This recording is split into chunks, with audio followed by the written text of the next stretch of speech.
వనపర్తి నియోజకవర్గంలో నీటికి సంబంధించిన రైతు సోదరులకు సంబంధించిన ఒక పర్మనెంట్ సొల్యూషన్ కోసం పర్మనెంట్ సొల్యూషన్ ఉండాలని చెప్పి మాకు వనపర్తి నియోజకవర్గానికి ఉన్న పెద్ద చెరువులన్నీ డౌన్ స్ట్రీమ్లు ఉన్నాయి. ఆ చెరువు తర్వాత దేవరకథ వస్తుంది, ఆ చెరువు తర్వాత ఇక్కడ కొల్లాపూర్ వస్తుంది. సో అప్ స్ట్రీమ్ లో మనకు చెరువులు లేవు కాబట్టి నేను సీఎం గారికి కన్విన్స్ చేసి దాదాపు 1742 కోట్లతో అన్ని ఇరిగేషన్ అక్కడ పొలికపాడు కానీ బుద్ధారం స్టేజ్ 2 కానీ పైన గొల్లపల్లి రిజర్వాయర్ కానీ 4 టీఎంసీలతో అక్కడ పైన నీళ్లు ఉంటే మాకు జూన్ జూలైలో తుకాలు పోసుకోవడానికి ఫిబ్రవరి మార్చిలో మాకు పంటలు ఎండిపోకుండా ఉండడానికి వనపర్తికి పర్మనెంట్ సొల్యూషన్ కోసం ఆ ఇరిగేషన్ కి సంబంధించిన అవి అన్ని జీవోలు తీసుకురాబోతున్నాం. ఈ 1000 కోట్లకే వాళ్ళు కింద మీద పడిపోతున్నారు. ఇంకా 1500 కోట్లు మళ్ళీ ఇరిగేషన్ కి సంబంధించిన జీవోలు చేస్తున్నాం, వనపర్తిని డెవలప్ చేస్తున్నాం. దాంతో పాటు 3500 ఇందిరమ్మ ఇల్లు దానికి 175 కోట్లతో మొన్ననే పొంగులేటి శ్రీనివాసరెడ్డి గారు ఇచ్చినారు, అది చేస్తున్నాం. దాంతో పాటు వాళ్ళు తీసుకొచ్చిన మండలాల్లో ఎక్కడ ఒక ఎంఆర్ ఆఫీస్ కానీ ఎంఆర్ ఆఫీస్ కానీ ఒక పోలీస్ స్టేషన్ కానీ సొంత బిల్డింగ్లు లేవు, అవి కూడా అన్ని సొంత బిల్డింగ్లు చేసే కార్యక్రమం చేస్తున్నాం. వనపర్తి టౌన్ లో ఈ రాబోయే 25 సంవత్సరాల వరకు ఈ అమృత్ స్కీమ్ కింద దాదాపు 60 కోట్లతో 20 సంవత్సరాలకు ఇబ్బంది పోకుండా డీలర్ స్కీమ్ స్టార్ట్ చేయించినాం. దాంతో పాటు వనపర్తి పెబ్బేరులో ఈ ఎఫ్ఐడిసి స్కీమ్స్ కింద దాదాపు 70 కోట్లతో అన్ని సీసీ రోడ్లు స్టార్ట్ అయినాయి. ఇవన్నీ ప్రజలకు ఉపయోగపడే పనులు మేం చేస్తే ఆయన అక్కడొక చెరువు ఇక్కడొక చెరువు ఆ ఎంటీవీలు ఆ టీవీలు ఈ టీవీలు పెట్టి బాబు జాగీర్ లాగా కేటీఆర్ది ఇస్తున్నారని అన్ని రాపించుకున్నారు. అదే కాదు మేము చేసేది ఓన్లీ ఫర్ గల్లీలో ప్రజలకు ఏం కావాలో అదే చేసే కార్యక్రమం మేము ఉన్నాం. అట్లా మాకు పేర్లు పెట్టుకొని మంది సంగతి పేర్లు పెట్టుకొని సంతోషపడే క్యారెక్టర్ మరి కాదు. రాబోయే రోజుల్లో మన ఆ పేర్లు కూడా అన్ని చేయమని మున్సిపల్ కమిషనర్ చెప్పినాం. అవన్నీ తీసేసే కూడా తీసి చెప్తాం, స్క్రాప్ చేసే ట్రైన్ లేవని చెప్పినాం, అది కూడా వేసేస్తాం. దాంతో పాటు ఇంకా ఈ పెబ్బేరుకు సంబంధించిన ఆ సంత గురించి మాట్లాడుతాం. మొన్న అక్కడ మీటింగ్ పోయింది. పెబ్బేరు సంతలో ఇప్పుడు ఎవరైతే అడ్వకేట్ జనరల్ ఉన్నారో ఆ అడ్వకేట్ జనరల్ అప్పుడు నిరంజన్ రెడ్డి గారు అడ్వకేట్. సో ఈయన అడ్వకేటే ఆయన అడ్వకేటే దాన్ని పీకల లోతుకు దాన్ని ఫైల్ అంతా చేసి ఉన్నారు.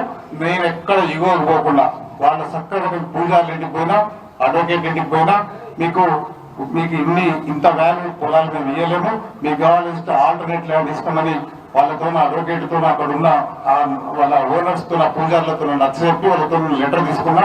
ఆ లెటర్ తీసుకెళ్లి సీఎం గారికి ఇచ్చిన ఆయనకు ఆల్టర్నేట్ ల్యాండ్ ఇచ్చి నేను చెప్పిన 30 ఎకరాల 19 గుంటలు పెబ్బేరు సంతకిచ్చి నేనే పూర్తి చేసుకొని ఫెన్సింగ్ చేసే బాధ్యత కూడా నాదే. నేను ఎక్కడ మాట తప్ప సమస్య లేవు, ఒకరోజు లేట్ అవుతుందంటే ఇట్లా నేను చెప్పినాయి. దీంతో పాటు ప్యాడీ ప్రొక్యూర్మెంట్ అని మాట్లాడతాడు. ఈ ప్యాడీకి సంబంధించి ఎగ్జాంపుల్ వనపర్తి గురించి మాట్లాడతాం. ఆయన్నే అప్పుడున్న వ్యవసాయ శాఖ మంత్రి వనపర్తి గురించి మాట్లాడతాం. స్టేట్ గురించి మాట్లాడితే మనకు అనవసరం. వనపర్తిలో 174 రైస్ మిల్లు ఉండే. 174 రైస్ మిల్లో దాదాపు 700 కోట్లు అప్ టు 2023 డిసెంబర్ వరకు 700 కోట్లు రైస్ మిల్లులు గవర్నమెంట్ కు డ్యూ ఉంది. సో నేను రైస్ మిల్లులను తప్పు పట్టట్లేదు. ఆ రైస్ మిల్లులను అట్లా బాకీ పడడానికి ఒక్కొక్క బ్యాగ్ రికార్డెడ్ చెప్తున్నా, ఒక్కొక్క బ్యాగు నేను ఆయన మీద ఎలిగేషన్ చేస్తున్నా, నిరూపించుకోవాలి లేదంటే గుళ్ళ దూరమను. ప్రతి సంవత్సరం 4 లక్షల బ్యాగులు వస్తాయి వనపర్తిలో. ఒక్కొక్క బ్యాగ్ ₹1. 4 కోట్లు వసూలు చేసిన ఘనత ఆయనది. చేసి రైస్ మిల్లులను నాశనం చేసి బ్లాక్ లిస్ట్ లో పెట్టింది. మొన్న మేము వెతికి ఎవరు కరెక్ట్ ఉందో 72 రైస్ మిల్లకు మనం ప్యాడ్ అలాట్ చేసినాం. సో ఆయన కూడా రైస్ మిల్లుల స్టోరేజ్ లేదు కాబట్టి గవర్నమెంట్ గోదాము తీసుకొని చేస్తున్నాం. దాని అన్నిటికంటే కారణం వనపర్తి చరిత్రలో 3,90,000 మెట్రిక్ టన్నులు మొట్టమొదటిసారిగా పంట వచ్చింది కాబట్టి కొంచెం అధికారులు ఈ రైస్ మిల్లులకు ఇచ్చే క్రమంలో కొంచెం లేట్ అయింది. కానీ మా వనపర్తి రైతులకు లాస్ట్ చివరి గింజ వరకు తడిసిన మొలకలెత్తిన తీసుకునే బాధ్యత ప్రభుత్వాన్ని రైతు సోదరులు వాళ్ళ మాటలు నమ్మొద్దని ప్రత్యేకంగా రిక్వెస్ట్ చేసుకుంటున్నాం. దాంతో పాటు ఇంకా చాలా విషయాలు ఉన్నాయి. అవన్నీ ఈ వనపర్తికి సంబంధించి వనపర్తి గడ్డ మీద పుట్టినవన్నీ వనపర్తికి పుట్ట ఉన్నలకే ప్రేమ ఉంటుందని చాలా సార్లు చెప్పినాం. మళ్ళా కూడా చెప్తున్నాం, నీవెన్ని జిమ్మికులు వేసినా అక్కడ వనపర్తిలో ఇప్పుడు ఇంతకుముందు మొన్నటి వరకు మా చిన్నారెడ్డి గారిని మధ్యలో పెట్టుకొని ఆయనతోన వేరే వాళ్ళ చెంచలను పంపించి ఆ సీఎంఆర్ఎఫ్లు అవి ఇవి చిన్న చిన్న పైరవులు చేసుకుంటున్నాడు. అక్కడికి వచ్చింది ఆయన జీవితం. సో అది అక్కడ అయిపోయింది. మా చిన్నారెడ్డి గారు రియలైజ్ అయిపోయిన నెల నుంచి అది కట్ చేసిండు. దాని తర్వాత ఆయనకు ఇంకో పారాయణ ఉన్నాడు.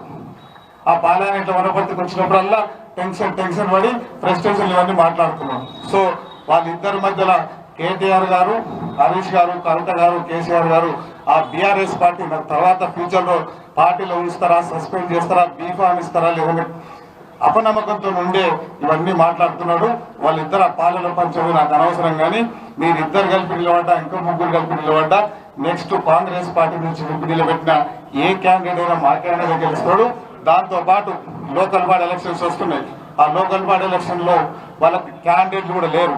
దానికోసమే ఇవన్నీ తాపత్రయం, దానికోసమే ఇవన్నీ అబద్ధాలు చెప్తున్నారు. సో ఫైనల్ గా మళ్ళొకసారి రిక్వెస్ట్ చేస్తున్నా, అక్కడ వాళ్ళ అధిష్టానం కేసీఆర్ గారు, కేటీఆర్ గారు వాళ్ళు నిరంజన్ రెడ్డి చేసిన ఈ భూ కబ్జాను సమర్థిస్తారా, సస్పెండ్ చేస్తారా? నెంబర్ 1. నెంబర్ 2, ఇక్కడ ఆయన కోసం పనిచేస్తున్న కొంతమంది నాయకులు, అమాయకులు నాయకులు, పాపం వాళ్ళు అంటే మేము కూడా మోసపోయినాం, తెలుసుకొని బయటకు వచ్చినాం. వాళ్ళు కూడా అందరూ రియలైజ్ అయ్యి కాంగ్రెస్ పార్టీలకు వచ్చి మాతో పాటు పనిచేయాలని వాళ్ళందరికీ రిక్వెస్ట్ చేస్తూ ఆయన మాయలు పడొద్దని ఇవన్నీ రికార్డెడ్ ఇస్తున్నాం. దీంట్లో ఎక్కడ తప్పు ఉంటే మీరు ఆయనను ఖండిస్తారా, గల్లబట్టుకుంటారా, అడుగుతారా, బయటకు వస్తారా? మీరు డిసైడ్ చేసుకోండి. రాబోయే రోజుల్లో కాంగ్రెస్ పార్టీకి సంబంధించిన అందరూ ఎవరు ఇక్కడ సర్పంచ్ కానీ, ఎంపీటీసీలు కానీ అన్ని లోకల్ బాడీస్ లో కాంగ్రెస్ పార్టీ అభ్యర్థులను వనపర్తి ప్రజలందరూ ఆశీర్వదించి దీవిస్తారని మళ్ళొక్కసారి అందరికి రిక్వెస్ట్ చేసుకుంటూ అందరికి నమస్కారం. Thank you.